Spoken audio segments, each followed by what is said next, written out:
Sejam bem-vindos a mais uma aula de língua portuguesa aqui com o professor Jordano, continuando o nosso estudo sobre verbo, hoje, aula 3. Bem, vamos falar hoje sobre o modo subjuntivo. Nós vimos na aula 2 o modo indicativo e hoje vamos continuar falando dos outros modos verbais. Em destaque aqui, o modo subjuntivo. Usado para transmitir um acontecimento irreal, hipotético ou desejado, ou seja, de possível realização, mas ainda incerto. Através dos tempos verbais no modo subjuntivo, expressam-se ações imprecisas, que ainda não foram realizadas e que dependem de outras para acontecer. Ou seja, ele é um modo que você de primeira vez, a primeira estudo, você vai ver que, será que eu uso isso? Na verdade, nós usamos mais do que o normal, quase todo santo dia, mas como fica restrito às nossas falas, e nós não costumamos escrever o que falamos, pois são das redes sociais, então você praticamente não percebe o uso do modo subjuntivo. Mas se você levar em consideração que hoje em dia, com a questão do caos, a questão da incerteza presente do nosso dia a dia, o modo subjuntivo, que até então pouco realmente se via, mesmo na fala, hoje é consumado um dos modos mais usados no dia a dia do brasileiro. Justamente por esse fato de você estar rodeado de incertezas. Na sua classificação, nós temos o presente do subjuntivo, pretérito imperfeito do subjuntivo e futuro do pretérito do subjuntivo. Então são apenas 3 tempos verbais nesse modo. No presente, nós podemos indicar uma ação presente ou futura. É usado para indicar desejos, hipóteses. Hipótese é sempre uma ideia, uma possível ideia, não que ela já tenha ocorrido ou que vá acontecer de imediato. E suposições. É conjugado habitualmente com a partícula que. Então, nós vamos ver aqui no modo subjuntivo que para ele poder ser conjugado, ele vai precisar usar algumas partículas. Em cada um dos tempos que nós vamos analisar, você vai perceber que vai existir um pronome. Esse pronome ou conjunção, ele vai ficar na frente do pronome pessoal do caso reto, que nós já aprendemos na última aula e que já estão aqui presentes nessa tabela. Eu, tu, ele ou ela, nós, vós, eles ou elas. Então nós já percebemos que nós precisamos desses pronomes para poder fazer as flexões do verbo, a conjugação. Além disso, nós vamos também precisar acrescentar antes deles a partícula que. Então, que eu estude, que tu estudes, que ele ou ela estude, que nós estudemos, que vós estudeis, que eles ou elas estudem. Então, estamos conjugando aqui como exemplo o verbo estudar. Separei aqui para vocês perceberem melhor, o radical do verbo estudar, estude. E em vermelho estão as flexões em cada uma das pessoas que você vai conjugar, da primeira à terceira do singular, eu, tu e ele, e da primeira à terceira do plural, nós, vós, eles. Verbo partir. Que eu parta, que tu partas, que ele ou ela parta, que nós partamos, que vós partais, que eles ou elas partam. Então, essas são as principais diferenças que nós vamos ver no modo subjuntivo, o acréscimo dessa partícula antes do pronome pessoal.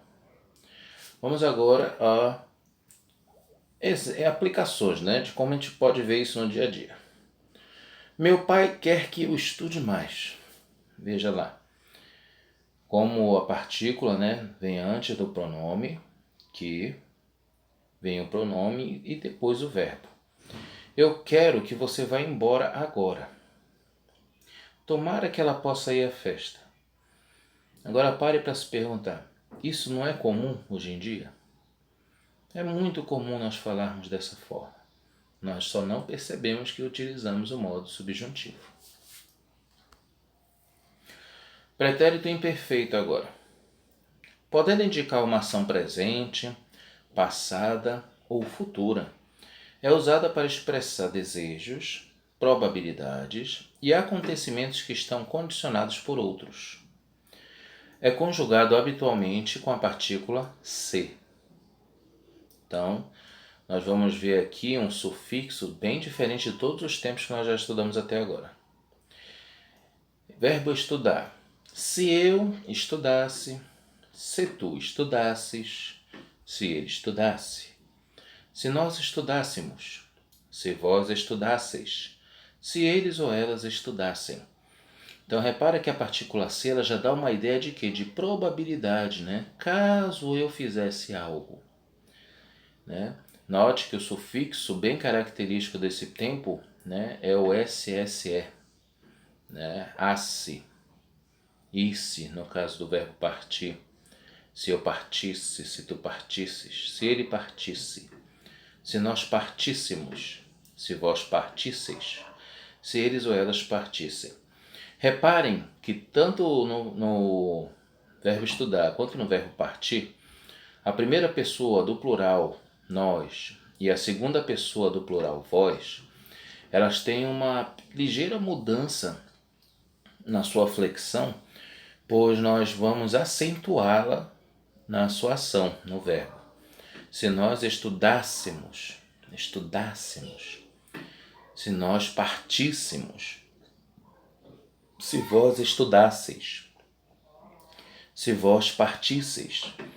Então tome cuidado quando você conjugar, né? E já fica a dica, na primeira pessoa e na segunda pessoa do plural, o verbo que estiver sendo conjugado, ele vai receber um acento agudo, indicando, né, a sílaba tônica como paroxítona, ou como proparoxítona no caso aqui. Ok? Agora algumas aplicações. Seria mais fácil, vamos lembrar, futuro do pretérito do modo indicativo, seria mais fácil se os alunos estudassem mais. Se ele tivesse mais respeito, teria pedido desculpa. Seria bom se nós pudéssemos comprovar a ideia. Então reparem, né, o uso da partícula se, né, e como o verbo, né, sofre essa mudança juntamente. Ok? Futuro do pretérito. Expressa eventualidade e possibilidade, indicando uma ação que ainda não aconteceu no futuro. Ela está no futuro, mas não aconteceu ainda. E talvez não aconteça, é uma possibilidade. É conjugada habitualmente com a partícula quando. Né? Então, quando, que é um advérbio de tempo, né? Ele é usado no futuro do pretérito para ajudar a flexionar. E nós vamos também ter outra curiosidade aqui. Quando eu estudar.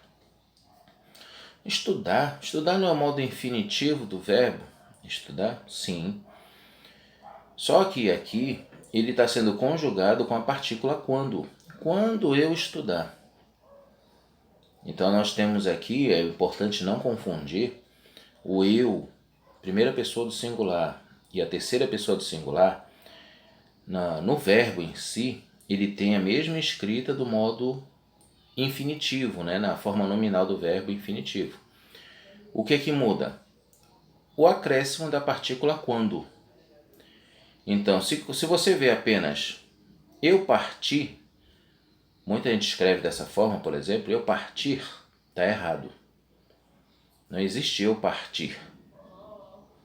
Existe eu partir sem o R, conjugação, passado, pretérito perfeito. Já aprendemos isso na última aula. Mas se eu quiser escrever com R, estudar, partir, ele vai ter que ter um acréscimo de alguma partícula para poder fazer sentido. Então, quando eu estudar, quando eu partir, aí sim nós temos um futuro do pretérito do modo subjuntivo.